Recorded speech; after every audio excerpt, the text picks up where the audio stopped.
Bueno, buenos días a los que se unen recién.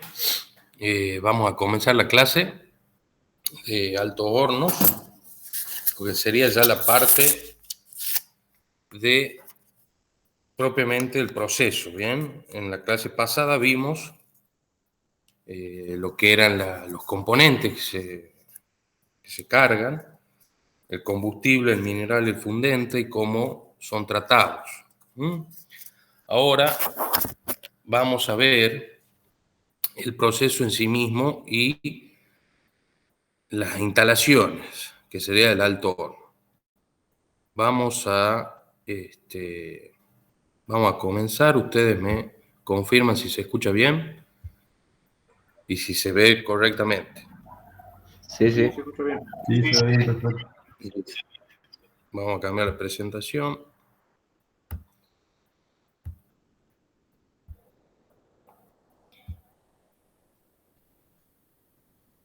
Acá estamos. Bien. Bueno, el alto horno, como habíamos visto un poco en lo que veíamos en el proceso siderúrgico, es la estructura o la instalación, el conjunto de instalaciones donde se cargan el mineral, el fundente y el coque, o combustible, para obtener el arrabio, que es una de las materias primas que se utilizan para fabricar acero. En la imagen pueden apreciar que es una estructura cilíndrica, tiene por lo menos 30 metros de altura, llegan hasta 50 o 60 metros de altura, o sea, es una estructura imponente. Está rodeado de lo que ven ustedes ahí de entramados metálicos, tuberías, montacargas y otros sistemas, instalaciones que permiten el funcionamiento, es decir, que permiten que se cargue y que se descarguen los subproductos. A su vez, permite que esas instalaciones permiten que se soplen aire, se hagan los mantenimientos periódicos, etc. Es por esencia un horno donde se introduce mineral de hierro, que está en forma de óxido, como vimos, ya sea magnetita, hematita o cualquiera otro que se utilice, y mediante un agente reductor, dentro de ese proceso del alto horno, se va a quitar el oxígeno para obtener hierro.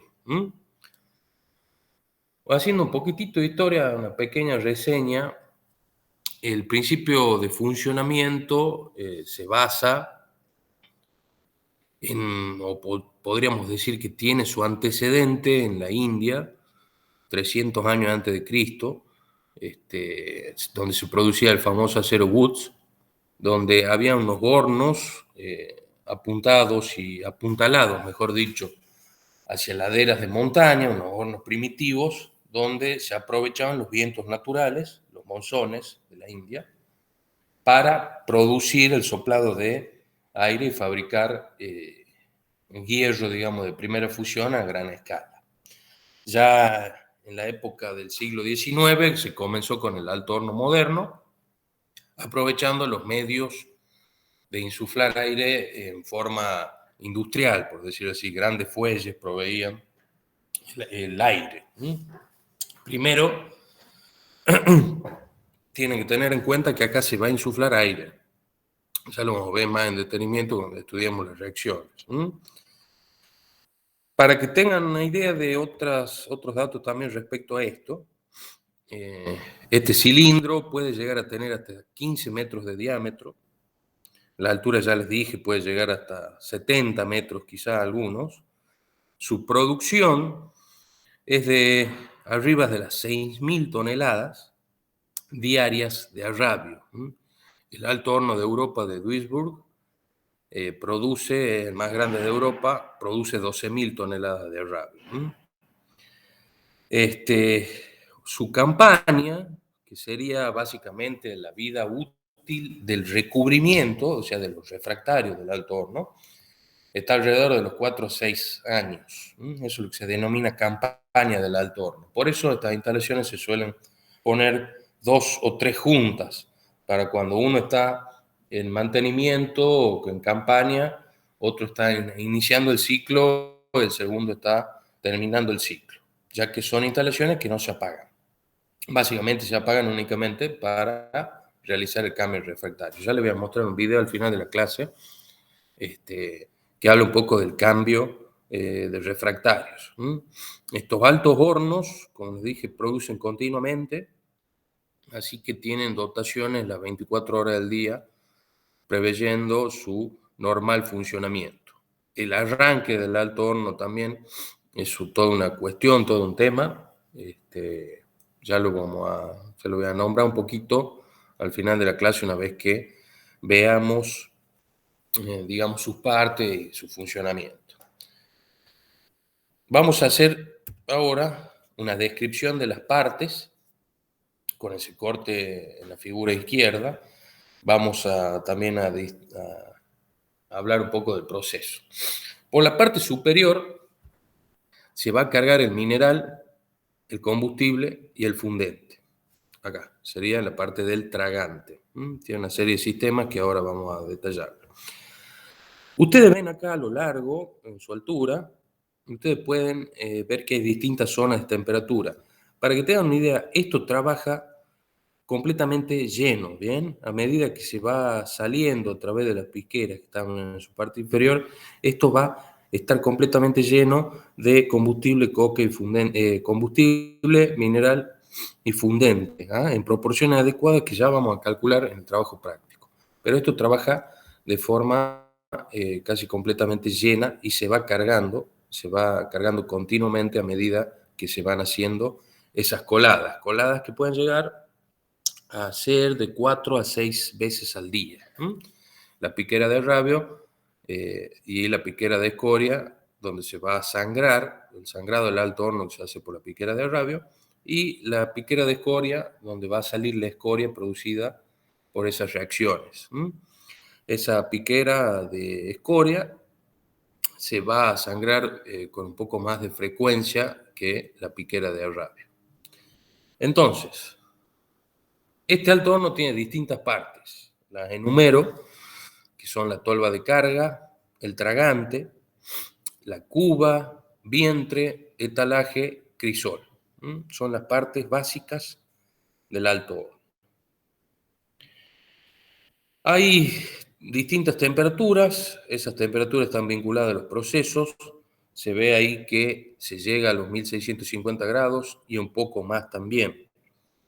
Por lo tanto, estamos hablando de procesos de muy alta temperatura que tienen que, bueno, obviamente estar en continua refrigeración y tienen que estar finamente controladas. Los sistemas modernos, computarizados, informáticos, posibilitan una correcta o una esmerada control y verificación de lo que sucede en el alto horno continuamente. Entonces, tenemos, bueno, también les digo, ¿ven esas temperaturas 1650 grados? ¿Recuerdan cuando vimos las gangas? Vean las gangas. Tenemos alúmina, tiene 2000 grados en su temperatura de fusión, y la sílice 1800 grados en su temperatura de fusión. Nosotros acá en el horno llegamos a 1650, 1700, por lo tanto, si tendríamos que trabajar sin fundente, sería imposible que se separe la ganga. Es ahí la gran importancia de lo que son los fundentes. Entonces, tenemos primeramente la tolva de carga.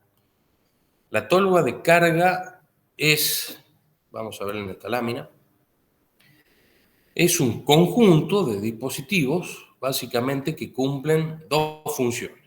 La primera y la más importante es permitir la carga del alto horno. Yo les dije que se va cargando continuamente con mineral, con fundente y con combustible.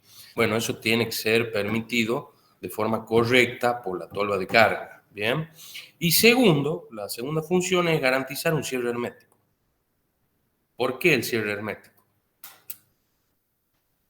Una vez que yo cargo los gases producto del alto horno, pueden escapar por ahí, a su vez también puede escapar parte de la carga. Por lo tanto, yo utilizo dos sistemas.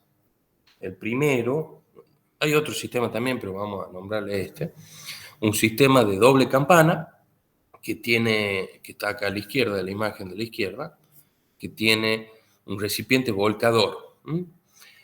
Este recipiente volcador se guía a través de rieles y cables que lo comandan, llega al final de su carrera y por su forma particular descarga el contenido ya graduado y calculado hacia la primera campana.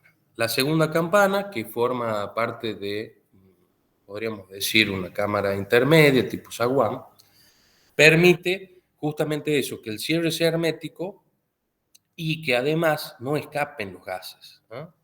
Por lo tanto,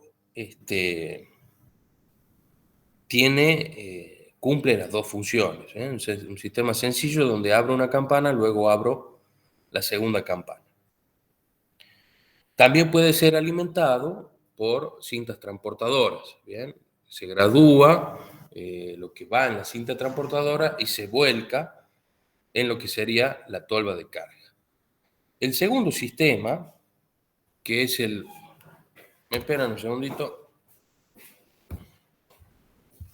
¿Cómo anda, jefe?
Bueno, proseguimos un poco.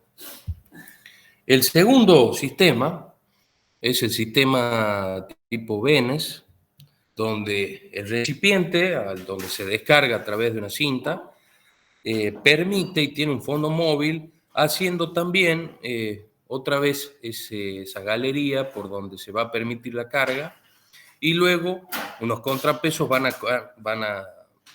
a comandar la descarga de mineral, el combustible y el fundente en forma calibrada hacia el tragante. Bien, entonces básicamente tienen esos dos sistemas.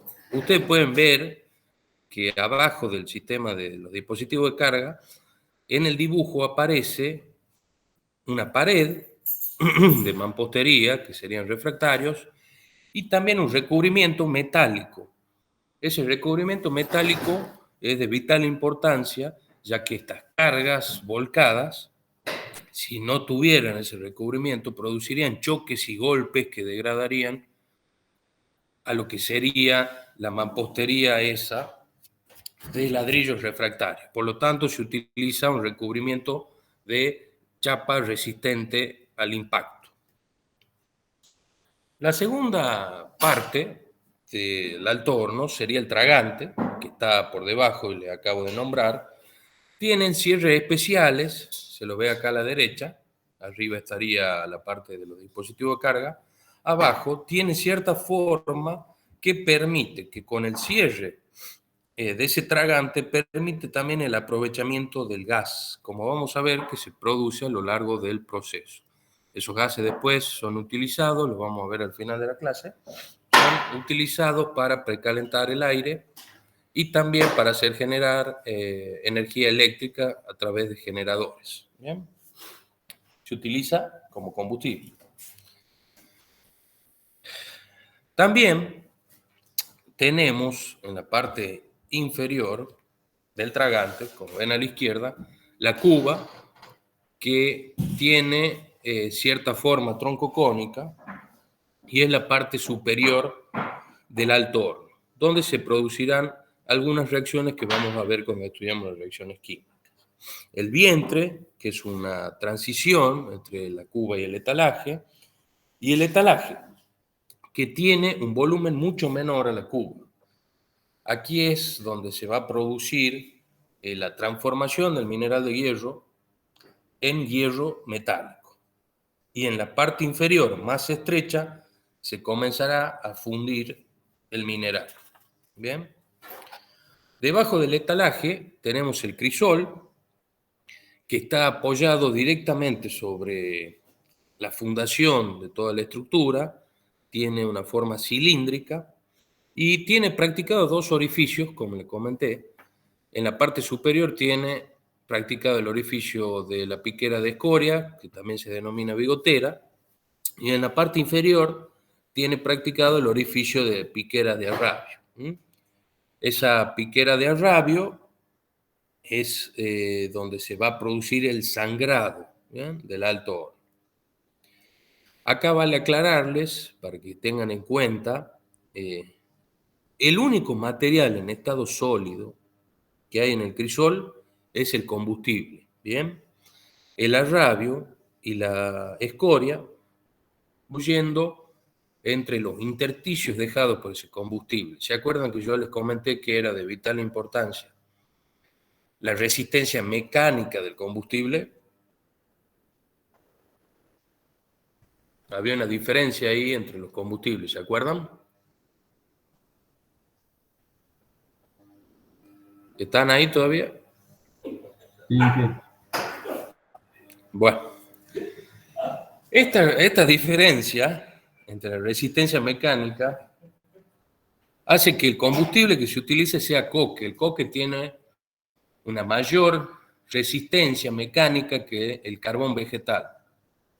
La principal desventaja del coque era que tenía azufre y la principal ventaja del carbón vegetal era que el azufre después es muy difícil de eliminar y no se elimina en este proceso de alto horno. Por lo tanto, dentro de las ecuaciones económicas vemos que el alto horno, que utiliza coque como combustible, nos permite instalaciones mucho más altas, es decir, nos permite producir mucho más. Un alto horno con combustible vegetal, de carbón vegetal, nos permite instalaciones más pequeñas. Por lo tanto, entra en juego factores económicos, técnicos económicos, en función de cuál se va a seleccionar.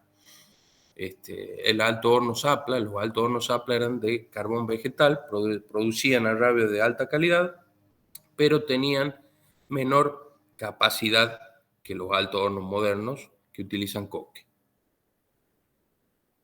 Bien, entonces ya queda claro, el crisol solo se encuentra en estado sólido el combustible, incandescente. ¿Está claro? El arrabio y la escoria van a estar ahí en estado líquido, donde el arrabio va a estar por una diferencia de densidad en la parte inferior y sobrenadándolo va a estar la escoria. Luego tenemos, después de haber dado ya todas las partes, tenemos lo que son los conductos de aires y toberas. Sí. Sí, volvemos. Sí.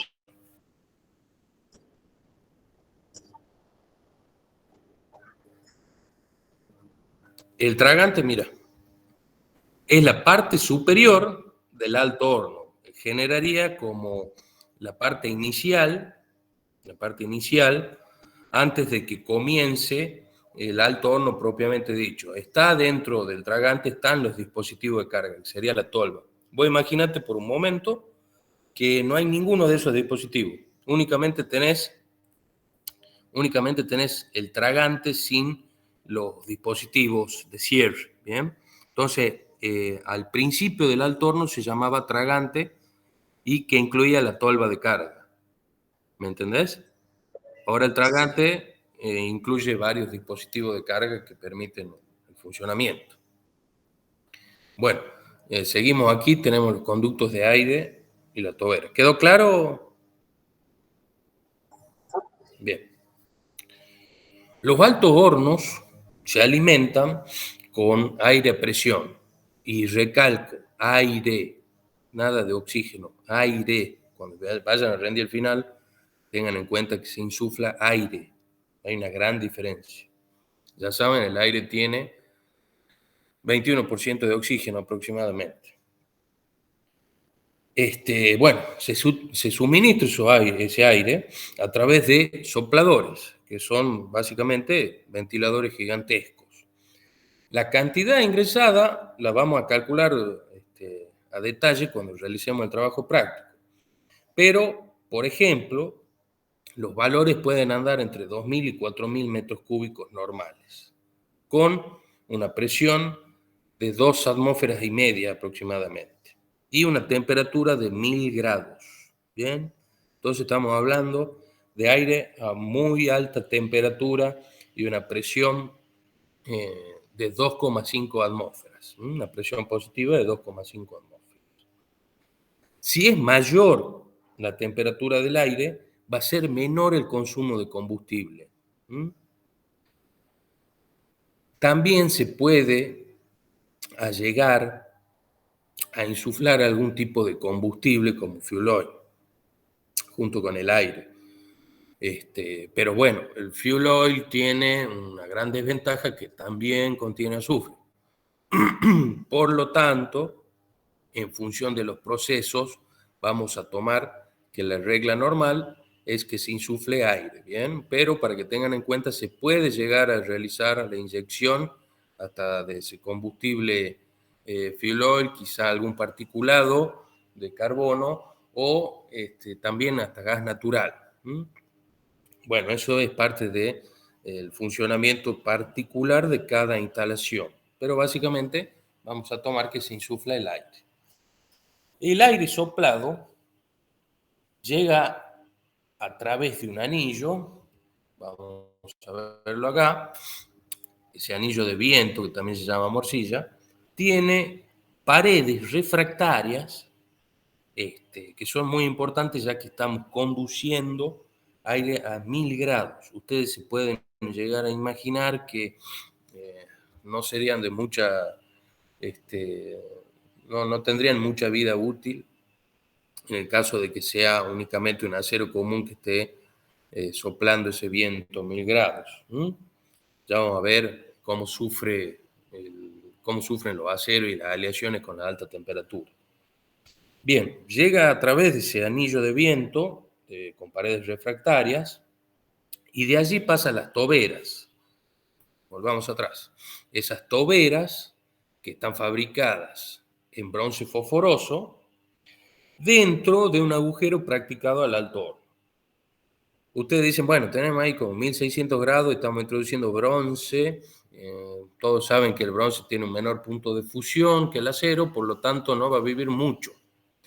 Es por eso que se utiliza una violenta refrigeración con agua para permitir el soplado, ¿bien?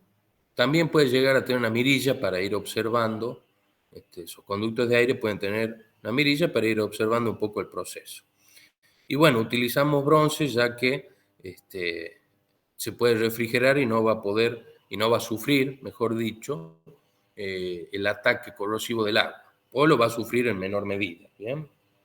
Bueno, y ustedes ven también que ese conducto de aire y esas toberas que posibilitan la realización de esa inyección de aire penetra a la altura del crisol, digamos al comienzo del crisol, vamos a volver acá se ve que vienen las toberas, y al comienzo del crisol, un poquito por encima, comienza la inyección de aire. ¿Alguna duda hasta aquí? No, Inge. Bueno. Finalmente tenemos el revestimiento de las paredes internas. El revestimiento de las paredes internas de las distintas zonas es con materiales refractarios. Por ejemplo, para la cuba, esto va cambiando, la composición química va cambiando en función de la altura del alto horno, ya que, como pueden ver, hay grandes diferencias de temperatura y distintas solicitaciones, digamos, solicitaciones térmicas, ¿no? Por ejemplo, para la cuba antiguamente se utilizaba 30-45% de alúmina, aluminio 2, oxígeno 3. Ahora se utiliza alfa-alúmina, que es 99% de alumno. Después tenemos en el etalaje, volvamos hacia atrás, etalaje, o sea, al final, tenemos que hay ladrillos refractarios que modernamente están hechos de carbono, tienen un revestimiento de carbono. Si se utiliza alúmina, la alúmina es atacada por la escoria, es atacada químicamente por la escoria y se forma cierto revestimiento que lo protege. Por lo tanto, en el etalaje podemos tener alúmina atacada por la escoria, ya que ahí se forma, que lo va a generar ese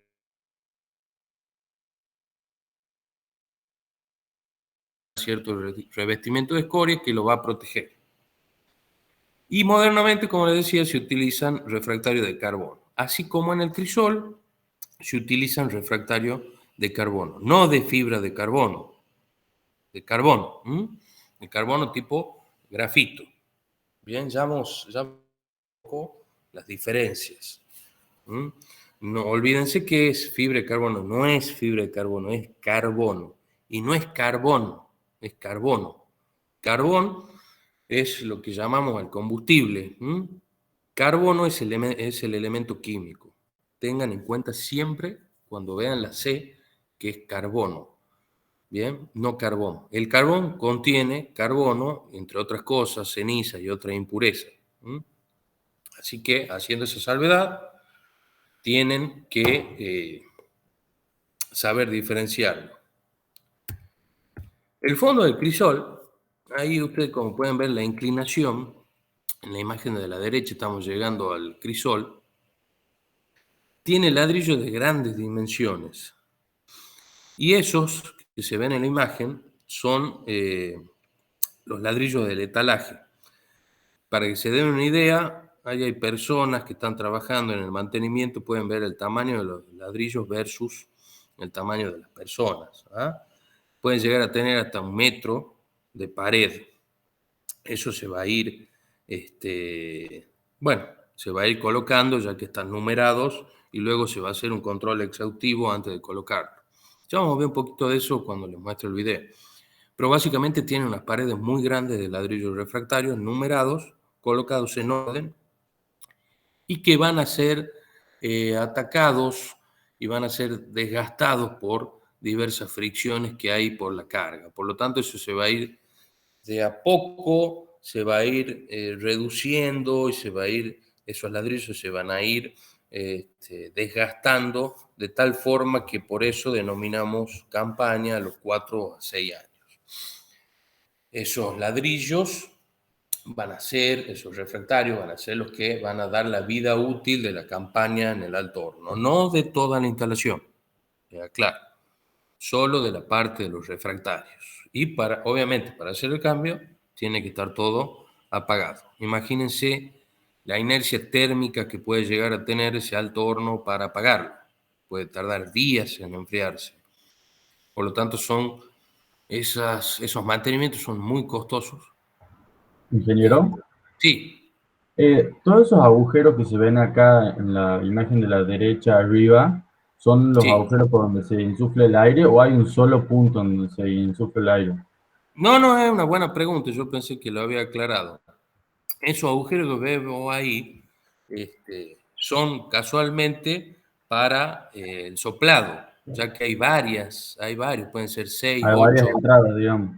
12, exactamente. Hay varias entradas, no hay una sola tobera. Hay un anillo y hay varias entradas. Eso va a estar calculado en función de, bueno, la resistencia de toda la estructura, la necesidad que tiene de aire el proceso, y también va a estar calculado por el tamaño de los ventiladores. Ustedes cuando vayan a hacer ensayo de instalaciones térmicas, máquinas, van a hacer cálculo de ventiladores, no precisamente de un alto horno, pero van a ver que en estos procesos el ventilador, los ventiladores, los sopladores, son los que van a entregar, diciendo de forma así un poco, no más o menos, pero diciendo, van a entregar todo lo que tienen para hacer el proceso. Por lo tanto, tengo que calcularlo, la cantidad y la forma que van a ingresar. Nosotros cuando hagamos el práctico vamos a calcular la cantidad de aire, ya que la parte de ventiladores ustedes la van a ver más adelante, no vamos a hacer el cálculo de los sopladores. ¿Bien? ¿Está claro eso? Sí, sí, sí. Gracias. Bien. No, pues nada. Ahora pasamos a lo que son las reacciones químicas que se producen en el alto horno. Tenemos la imagen de la izquierda, donde tenemos desarrollado el alto horno con sus partes y también distintas zonas, del 1 al 6. Y tenemos cómo va variando la temperatura. En función de esas temperaturas, se van a ir produciendo reacciones químicas. Acuérdense que nosotros cargamos desde arriba y las transformaciones se van a ir dando y el gas desde abajo va a salir por la parte superior. En la zona 1, donde la temperatura está entre 150 y 400, podríamos hablar, se produce la evaporación de la humedad de la carga. Inevitablemente la carga va a contener cierta humedad, no necesariamente porque nosotros hablamos cargado limonita. ¿Se acuerdan qué era la limonita?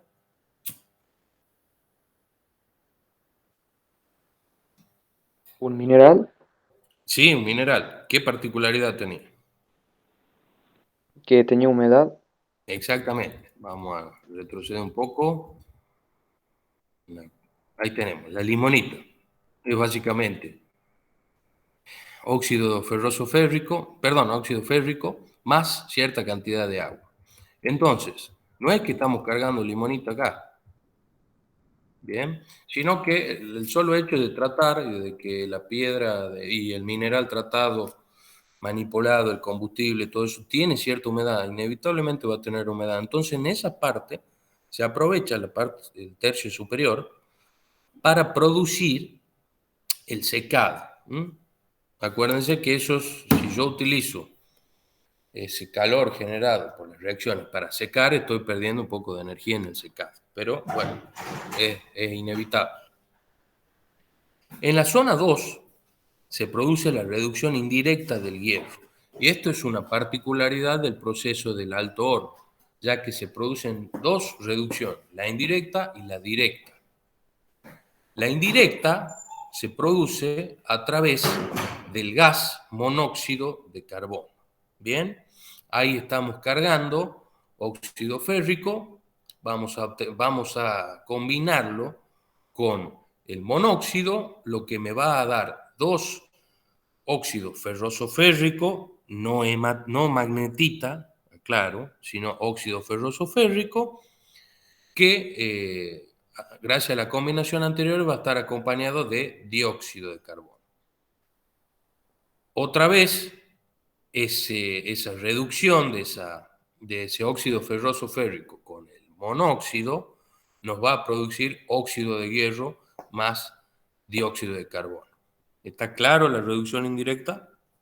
Yo cargo un mineral de hierro que es magnetita, que es óxido férrico, y voy a tener óxido ferroso férrico en su reacción con el monóxido. Óxido ferroso férrico más dióxido. Ese óxido ferroso férrico combinado con monóxido me va a dar óxido de hierro más dióxido de carbono. Finalmente voy a tener que ese óxido de hierro más el monóxido me va a dar hierro más dióxido de carbono. Está clara la reacción indirecta. Ya lo vamos a ver cuando veamos la combustión del coque. Ese sale del final, sale en el crisol. Bien. Esto le aclaro, esto es tema de examen, cuando rinden alto oro. En la zona 3, ya pasamos de la reducción indirecta de la zona 2 de la cuba superior a la cuba inferior, se va a dar la reducción directa del hierro y la disociación de los carbonatos. La disociación de los carbonatos, que tenemos los fundentes, tenemos carbonato de calcio y carbonato de magnesio. Esos carbonatos de calcio, que yo cargué como fundente, se van a combinar con el dióxido, con el calor, es decir, carbonato de calcio con el calor me va a dar óxido de calcio, que es el verdadero fundente, más dióxido de carbono. Ahí ya tenés parte del dióxido de carbono que sale hacia la parte superior para la reducción indirecta. El carbonato de magnesio más el calor generado nos va a dar de coque.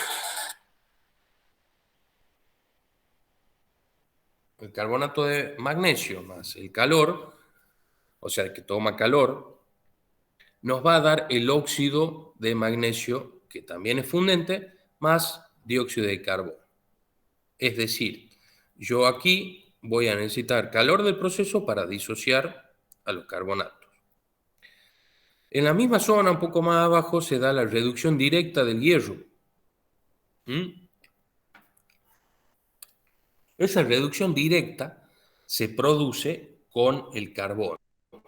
Tenemos lo cargado, que es el óxido ferroso férrico, el óxido ferroso férrico, lo vamos a combinar con el carbono y nos va a dar óxido ferroso férrico más monóxido.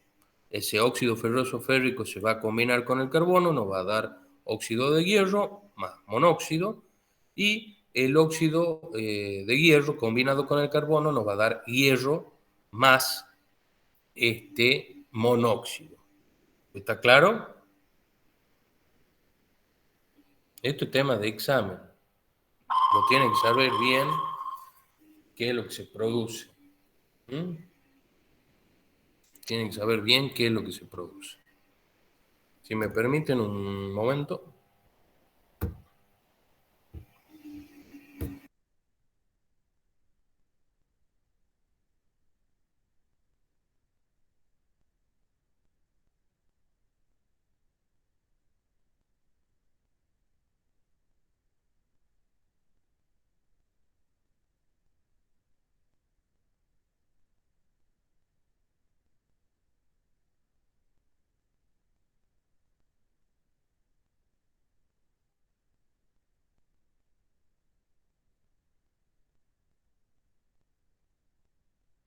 Bien, volvemos. Bien. Bueno, esto tiene que quedar claro lo que es la reducción directa.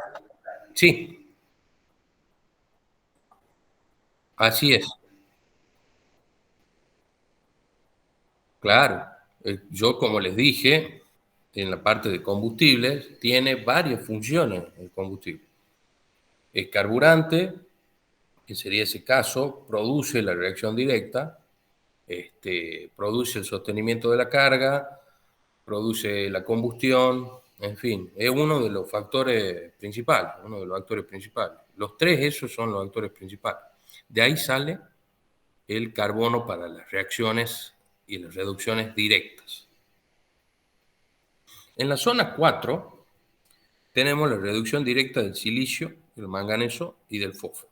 O sea que aquí podemos eliminar fósforo, pero es imposible que eliminemos el azufre, ya que es una reacción que se da a mayor temperatura. Ya vamos a ver dónde podemos sacar el azufre en los procesos posteriores. Así tenemos la sílice, óxido de silicio, que se combina con el carbono, me da sílice, más 2 veces monóxido. El óxido de manganeso se combina con el carbono, y el pentóxido de difósforo, que también se combina con el carbono, dándonos fósforo. Todo eso una vez reducida, va a poder ser eliminada el silicio, el manganeso y el fósforo, que se irán por lo que es la escoria. ¿Está claro? Bien. En la zona 5 se produce la fusión del hierro. Es decir, entre el etalaje y el crisol se produce a esos 1800 grados, que figuran ahí 2000 grados, está un poquito elevado eso, pero está alrededor de los 1800 grados, se produce la fusión del hierro. Y entre la zona 5 y la 6, ya que esto es un poco más complicado de decir exactamente dónde se produce, se forma la escoria, producto de combinar, como vimos, los fundentes con la sílice, con el pentóxido de difósforo, con el óxido de manganeso. ¿Bien? Entonces hacemos esas combinaciones, combino el verdadero fundente y tenemos parte de la formación de escoria. Por eso yo le dije que en esa zona el recubrimiento de alúmina es atacado por la escoria al final del etalaje y se produce como ese recubrimiento. Se produce ese recubrimiento de la alúmina que forma parte de los refractarios. Ya que ahí se ataca químicamente por la escoria que se está empezando a formar y se recubre. También ahora, bueno, con los recubrimientos. En principal, en esta zona tenemos el hierro metálico, que primeramente estaba en estado sólido, de forma de esponja. Eso había pasado en la zona 5, ¿bien? Se produce la fusión de hierro. En la zona 5 y 6 estaba en forma sólida, ya que se había reducido al final de la zona 3, cerca del vientre, se había reducido de forma directa, teníamos hierro, es algo que se conoce como hierro esponja o esponja de hierro, que ya vamos a ver que el proceso de reducción directa, hay hornos de reducción directa. ¿Ven la zona 3 que está la reducción directa del hierro? Bueno, hay hornos particulares que hacen directamente esa reducción directa del hierro. En el alto horno se da la reducción indirecta y la directa. Bueno, en las otras instalaciones que vamos a ver se hace la reducción directa. Se crea ese hierro en estado sólido, que es una esponja de hierro. Es hierro puro. Lamentablemente, bueno, acá en el laboratorio tenemos esponjas de hierro, en las clases presenciales solemos mostrar que es bien poroso. Esta esponja de hierro es porosa, como dice el nombre esponja, y en esta zona, entre la zona 5 y 6, se carbura, es decir, absorbe carbono, entre un 3 y un 4%. O sea, absorbe una gran cantidad de carbono. Esto hace que disminuya su punto de fusión, por lo tanto, queda en estado líquido, se funde. Entonces, yo ya tengo, por decirlo así, fabricada en esta zona 5 y 6 la escoria y fabricado ese hierro de primera fusión o ese agravio que está en forma el hierro, que es esponja de hierro, se carbura absorbiendo carbono y baja su punto de fusión. Bien, el hierro puro tiene un punto de fusión elevado de alrededor de 1600 grados. Ya lo vamos a ver cuando hagamos el diagrama hierro-carbono. Ahí van a poder entender por qué al sumarse carbono baja su punto de fusión. Lo van a poder ver en un diagrama. Pero bueno, eso es lo que sucede en esa zona de transición entre 5 y 6. Finalmente, en la zona 6, ya en la última zona, se produce la combustión del coque. Esa combustión del coque libera calor y monóxido y óxido de carbono. Entonces yo hago la combustión, una combustión completa me da, ¿qué me da una combustión completa de carbono? Bien, y una combustión incompleta me da, por ende, monóxido de carbono. Entonces ahí yo formo los gases CO y CO2 que van a utilizarse después en las disociaciones y las reducciones. ¿Está claro? Eso es lo que pasa químicamente en las distintas zonas del alto horno. Ingeniero, ¿Alguna consulta? Sí. ingeniero, la esponja esa de hierro que se carbura es la que posteriormente se funde y se pasa a hacer el arrabio. Exactamente. Esa es la esponja de hierro que se funde y pasa a ser el arrabio. Nosotros veníamos reduciendo de forma directa e indirecta, veníamos reduciendo ese hierro y ahí ya llega en estado puro. Y con forma, bueno, particularmente de esponja. Yo podría de alguna forma mágica tomar y agarrar, meterme adentro del alto horno, voy a sacar una esponja de hierro en la zona esa. ¿Mm? Bueno, pasemos. ¿Hay otra consulta de esto?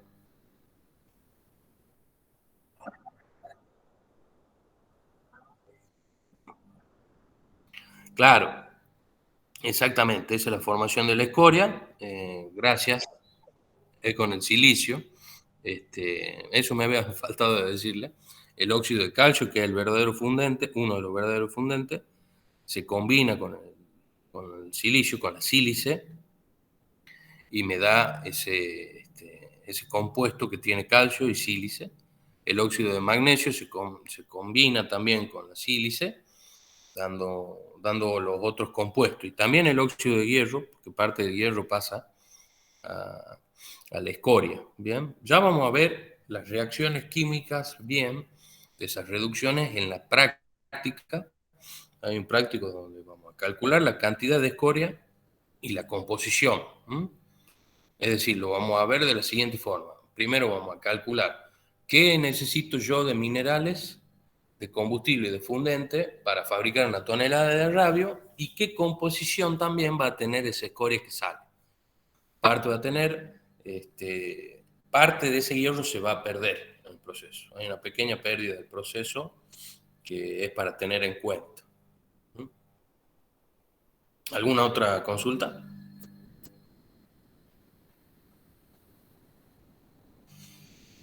Bueno, Ingeniero, sigamos. Sí, entonces volvemos. la temperatura ahí en el alto horno, al final, es más baja debido a que Sí. se carburó y la temperatura de fusión baja. No realmente. Lo que hace en la temperatura, no la temperatura, estamos hablando de que tenemos combustible incandescente. La temperatura es alta. Lo que hablamos es que si el hierro puro, esa esponja de hierro venía a 1550 grados, todavía no llegaba a fundirse. Cuando funde, no es debido a la temperatura en sí, digamos que venía un poco constante, sino a que se carbura. ¿Entendés? Lo que vos ves de temperatura más abajo es la combustión del coque.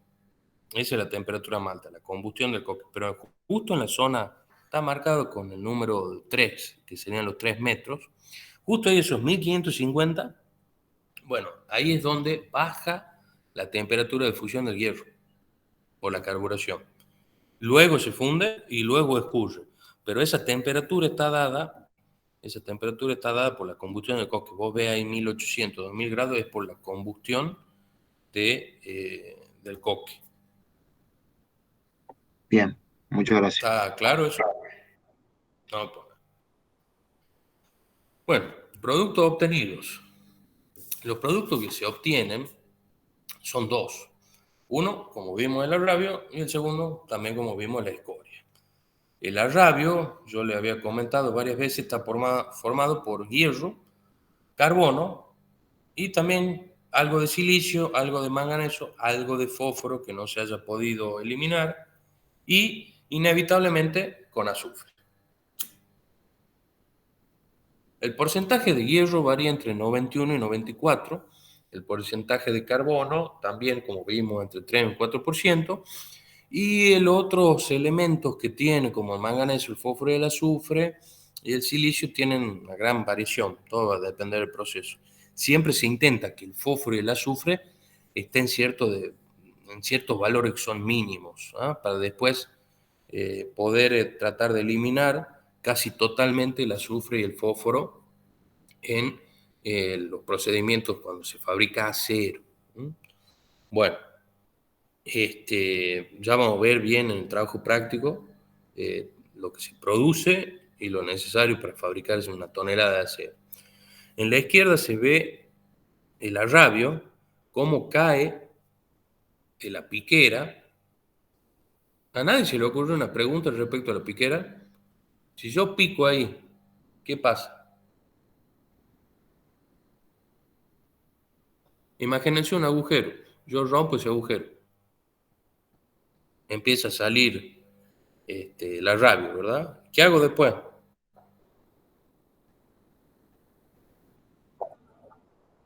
No tiene canales, ya vamos a ver en el video, tiene unos ductos por lo que circula, pero queda el agujero abierto, ¿verdad? Según eso. Bueno, en realidad lo que se hace es, utilizando también un dispositivo, que es el mismo que realiza el sangrado, se coloca una pasta refractaria. Bien, esa pasta refractaria lo sella el alto horno de vuelta hasta que pase el tiempo suficiente, ya que se hacen 4, 5, 6, 7 sangrados diarios, lo sella el tiempo suficiente para que se vuelva a acumular el arrabio en el fondo y se vuelve a pinchar rompiendo esa pasta refractaria, ¿no? Bueno, ahí ven en la imagen los vagones, son vagones termo, o torpedo también le llaman. Ahí es cargado el arrabio y se lleva a la acería, donde después se va a fabricar acero. Ahí abajo se ve un poco de arrabio, ya frío, con una cierta forma de troqueles. El otro producto, que es la escoria, va a estar formada por la ganga, el fundente, el combustible y la ceniza que tiene el combustible. Si yo tengo mayor cantidad de ganga, va a ser mayor la cantidad de fundente que tengo que utilizar. Y si utilizo más fundente, tengo que utilizar más combustible. Por lo tanto, a medida que yo vaya eliminando la ganga, por eso es tan importante la preparación del mineral, voy a tener un proceso más económico, ya que voy utilizando una menor cantidad de combustible. Como les comenté, la escoria es sobrenada al arrabio. Por eso la piquera de escoria está en la parte superior y la parte inferior está la del arrabio. Gracias a Dios tiene 2 veces menos un peso específico que el arrabio, por lo tanto esa escoria va a estar flotando entre los intersticios también dejados por el combustible, va a estar flotando, por lo tanto va a ser sencilla de separar la escoria del arrabio. Arriba la escoria, abajo el arrabio. Y también, bueno, se puede decir que tiene cierto efecto protector mientras se va formando la escoria, que va protegiendo de la oxidación al arrabio. Bueno, eso queda después para verlo en detalle. Ahí abajo aparece cierto índice que se llama índice de basicidad, que es la sumatoria de los compuestos básicos sobre la sumatoria de los compuestos ácidos, y que lo vamos a ver en detalle, ya que nos permite calcular la cantidad de fundente. Ese índice de basicidad que tiene el proceso nos va a decir, bueno, estamos cargando tantos compuestos básicos como óxido de calcio, óxido de magnesio, entre otros, y estamos teniendo también otros compuestos ácidos como la sílice, el pentóxido de difósforo, entre otros. Con esos cálculos que vamos a ver bien en la clase práctica, yo puedo decir, bueno, tengo un cierto índice de basicidad de lo que estoy cargando, por lo tanto necesito tanta cantidad de fundente. Bueno, lo otro que sale del proceso son los gases de escape. Los gases de escape del alto horno. El gas que sale del alto horno, como yo le había comentado, se utiliza principalmente para precalentar el aire. Yo le había comentado que el aire ingresa a 1000 grados, por lo tanto hay que calentarlo antes. Y bueno, si yo utilizaría alguna fuente externa de calor para calentar el aire, sería algo que volvería antieconómico el proceso, es decir, estoy sumando costo al proceso. Entonces, ¿qué mejor que aprovechar los gases que salen del escape y que salen a alta temperatura para generar el precalentamiento del aire? Esa es una función. La otra función es alimentar los generadores de vapor, que van a producir, como ustedes van a ver a lo largo de la carrera, van a producir energía eléctrica que me va a permitir que todas las instalaciones complementarias, inclusive el alto horno, funcionen debidamente. El aire que sale del alto horno sale a una temperatura entre 150 y 350 grados. Pero, como les dije, en el proceso del alto horno hay mucha fricción entre la carga. Inevitablemente va a haber arrastre de partículas. Los gases del alto horno que se van creando en la parte inferior por la combustión del coque, aparte de producir esos gases que vamos a utilizar nosotros en reducción directa e indirecta, van a salir arrastrando partículas del proceso, por lo tanto hay que purificarlo. Entonces, yo voy a utilizar esos gases de escape, donde necesito purificarlos, y también para generar. Entonces, ese gas de escape en la torre de Cooper, yo voy a utilizar cierto aire para la combustión en una especie de cilindros, como ven acá a la derecha. Entra por estos soplantes, entra aire. Por acá abajo entrarían los gases combustibles que vienen del alto horno, se va a generar una combustión y luego esos gases de combustión van a salir como humo hacia la chimenea. Pero en el trayecto que salen van a pasar por un emparrillado de mampostería que va a absorber, digamos, va a absorber ese calor generado por la cámara de combustión y luego va a pasar a otra instalación similar donde va a ceder el calor del aire que viene de los soplantes, van a pasar por esos emparrillados donde van a tener y van a tomar el calor y luego llevarlo hacia las toberas. Entonces, aprovecho esos gases de escape del alto horno para generar una combustión que genere calor y que luego ese calor se lo ceda a el aire que viene de los soplantes antes de ingresar a los anillos, a la morcilla del alto horno para lograr así los 1000 grados de temperatura. ¿Se entiende?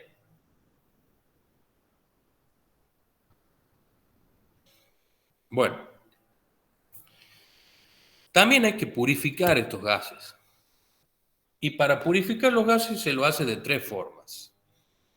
Una, por vía seca, mediante ciclones. Entra el gas por la parte, eso está a la izquierda, entra el gas por la parte superior de esos ciclones, sufre un violento cambio de dirección y vuelve a salir por arriba. En ese violento cambio de dirección y va liberándose de esas partículas que se van a ir decantando en el fondo de la instalación.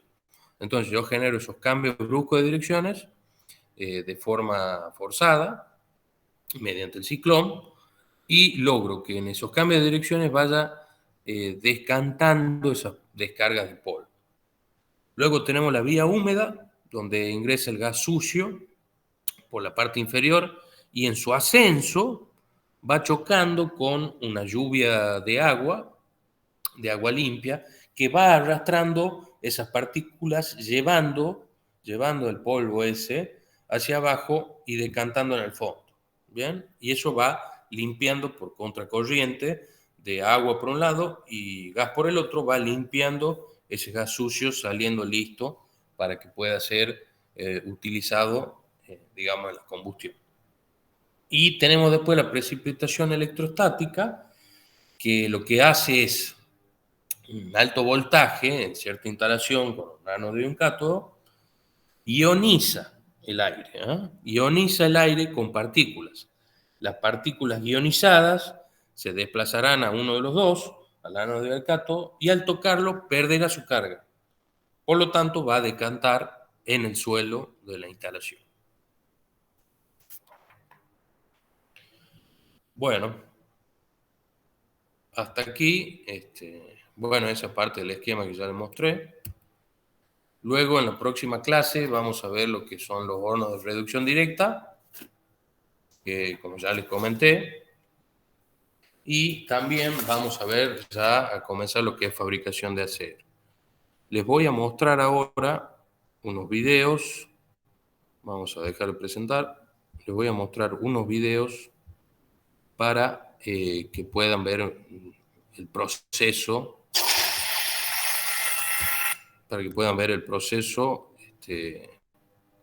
bueno, sea un poco más ameno, digamos, el aprendizaje, ¿no?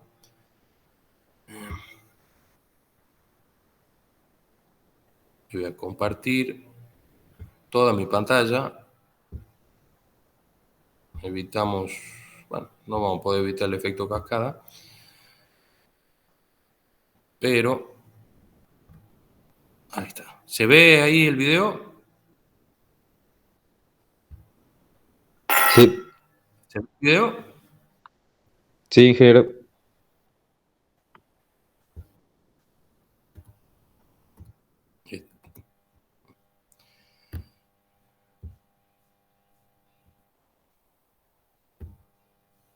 Calculo que lo ven el video, ¿o no? Sí, Sí, Inge. Bien, bueno. Producción de aceros de Latinoamérica. Ahora estamos en San Nicolás, la planta industrial más grande de la Argentina. Acaba de comenzar el proceso de producción. hacer una Nos picada, un encontramos en la sangrado. sala de colada del Alto Horno 2, el corazón del proceso de fabricación del acero. Este horno mide 50 metros en total, el equivalente a un edificio de 20 pisos. Por la parte superior ingresa la materia prima del acero, compuesta por elementos como el pellet, sinter y mineral de hierro. Por la parte inferior, a través de aberturas tubulares, llamadas toberas, ingresa aire a 1150 grados centígrados y gas natural. Una vez alcanzados los 1500 grados centígrados, se obtiene el arrabio, que es un producto intermedio en la fabricación del acero. Mediante vagones termo, este producto se transporta hacia la acería donde continúa el proceso de fabricación del acero. Se produce una cantidad de arrabio líquido equivalente a 6 autos por minuto. Este proceso, que dista en segundos, está en funcionamiento las 24 horas, los 365 días del año. Ya conociste el Alto Horno 2 de la planta San Nicolás. Te invitamos a que sigas el proceso en la siguiente etapa. Bueno, ese que ustedes vieron en imagen, el Alto Horno 2, de lo que sería, bueno, lo que sería ahora China, antes era Somisa hace mucho tiempo. Ahí lo que ustedes observaron fue una de los piqueros, digamos. Se hizo el sangrado del alto horno y el operario que estaba ahí cubierto de ropa metalizada se denomina el piquero, que su función es, una vez que se sangra el alto horno, cae a través de conductos que van a esos vagones y esa persona tiene la tarea de limpiar el canal por el que va saliendo el arrabio. Antiguamente, ese piquero era la persona que pinchaba y sangraba el alto horno. Ahora les voy a mostrar lo que es una reparación de campaña, un fin de campaña del alto horno.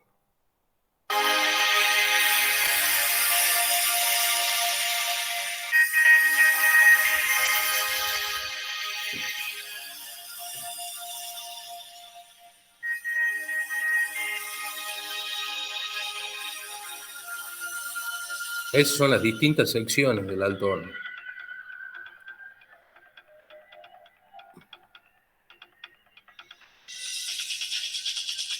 Ese sería el tragante.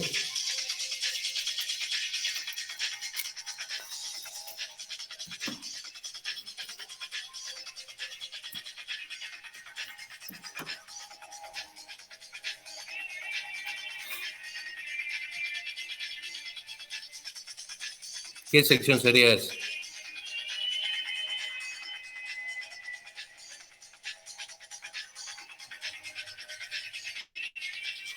Ahí están los refractarios. Como pueden ver, están numerados y colocados en la composición, en el lugar correspondiente. Eso posibilita que puedan ser sustituidos y reemplazados con iguales dimensiones y iguales características. Y se puede evaluar también el desgaste y el porqué de los desgastes.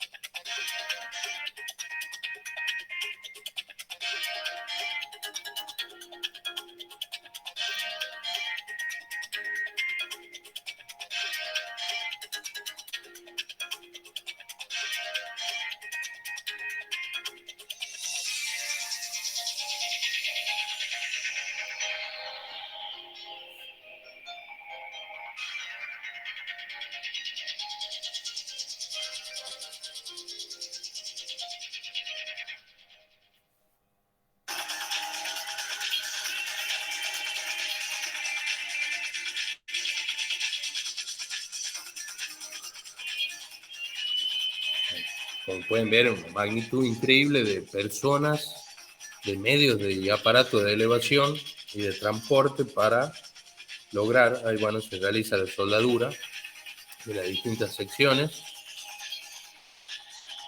y también obviamente la parte inferior, donde va a ir asentado el crisol.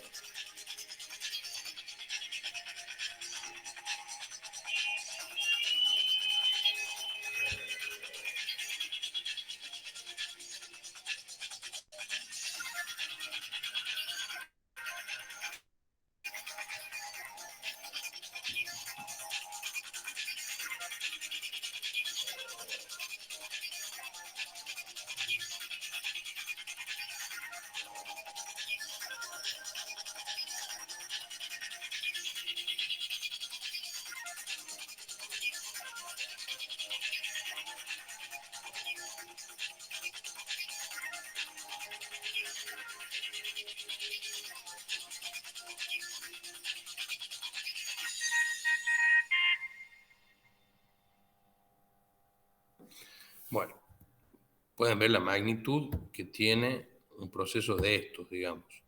Acá está un poco la reparación puesta para que lo entiendan un poco más en diagramas.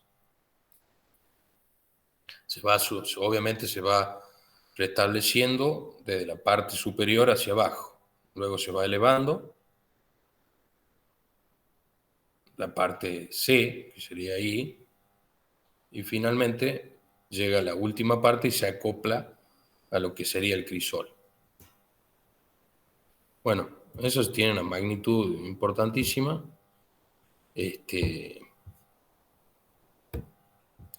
Obviamente, en recursos, en dinero, en recursos humanos, en grúas especializadas. Bueno, es un proceso muy costoso. Y para arrancarlo, una vez que yo lo detengo al alto horno, realizo todo el mantenimiento, inicio una nueva campaña, para arrancarlo se utiliza un calentamiento muy lento de toda la estructura, ya que, bueno, las distintas dilataciones pueden ser muy importantes si yo caliento las cosas de golpe. Se utiliza un poco de combustible, un poco de agravio de otro alto horno, a una temperatura moderada, y se va haciendo soplar lentamente oxígeno para generar pequeñas combustiones. Luego voy cargando poca cantidad de mineral y saco una primer colada que va a ser desechada. ¿Bien? Ese sería el inicio después de la reparación de un alto horno. Bueno, hasta aquí llega lo que es la clase de alto horno. La clase que viene vamos a ver los hornos de reducción directa, que también van a producir esponja de hierro, no agravio líquido, sino esponja de hierro que va a ser utilizada en las acerías para otros procesos, que es la fabricación de acero. Entonces, la clase que viene vamos a ver eso y vamos a ver los convertidores, que es donde, utilizando las materias primas esas, vamos a fabricar el acero. ¿Tienen alguna consulta?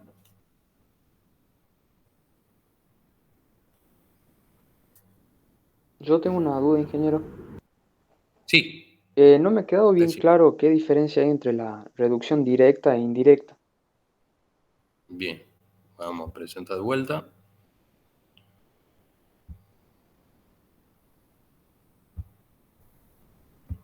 Ahí está. Químicamente, la diferencia es química. En la reducción indirecta utilizas monóxido y en la reducción directa utilizas carbono. Esa es la diferencia. Pero el producto que vos vas a obtener es hierro metálico. Ya no vas a tener mineral. O el mineral, de forma indirecta, se llama de forma indirecta cuando utilizas el monóxido. Y se llama de forma directa cuando tenés el carbono. Acordate que acá en el crisol va a haber carbono incandescente. ¿Bien? El coque incandescente. Pero también a lo largo del alto horno vos vas a ir cargando mineral, combustible, fundente, mineral, combustible, fundente, mineral, combustible, fundente, como haciendo una especie de torre, eh, como si fueran sándwich, vas a ir haciendo combustible fundente. Entonces vos acá en la cuba, da la reducción de en la zona 3, vos vas a tener combustible que no va a ser ignición, digamos, no va a ser combustión, pero va a tener ese carbono y por efecto de la temperatura, que es menor a la de combustión y a menor a la de fusión, ese carbono se va a combinar con el mineral, todavía va a tener parte de mineral ahí, y va a producir ciertas reacciones, y va a producir ciertas reacciones que va a hacer eh, que eso que vos tenés, ese carbono que vos tenés, se va a combinar con el mineral, va a producir ciertas reacciones que están dadas aquí y va a obtener hierro. Parte se va a reducir indirectamente con el monóxido en la zona superior y otra parte que no se haya reducido, reducir un poco más abajo con el carbono directamente. ¿Se entiende? Sí, perfecto. Bien. ¿Alguna otra consulta?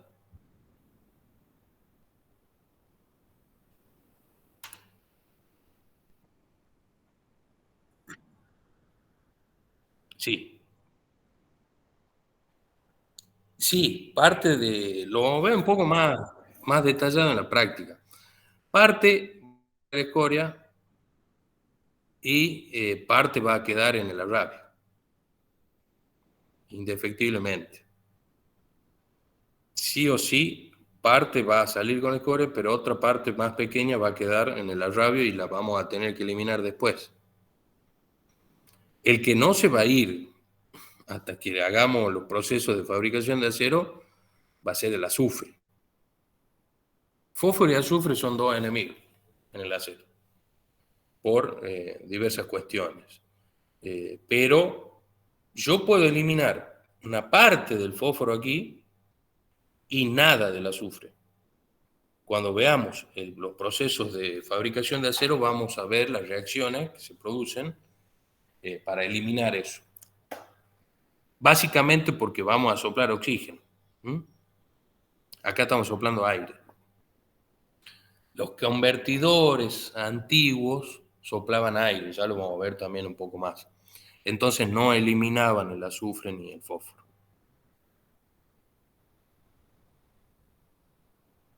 ¿Quedó claro?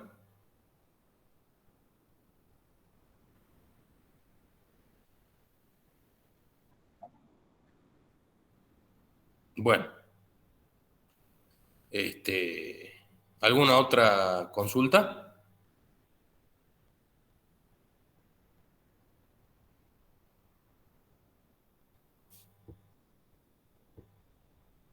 Bueno, hasta aquí llega Hasta aquí va a llegar la clase de hoy.